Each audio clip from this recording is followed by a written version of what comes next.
தினம்தோறும் விளக்கேற்ற நல்ல எண்ணெய் இதயம் நல்லெண்ணெய்.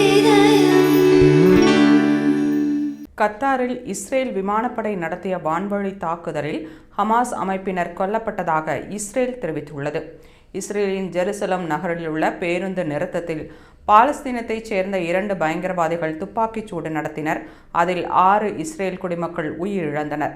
அதற்கு பதிலடி கொடுக்கும் விதமாக கத்தார் தலைநகர் தோஹாவில் பதுங்கியிருக்கும் ஹமாஸ் அமைப்பின் தலைவர்களை குறிவைத்து இஸ்ரேல் விமானப்படை தாக்குதல் நடத்தியது.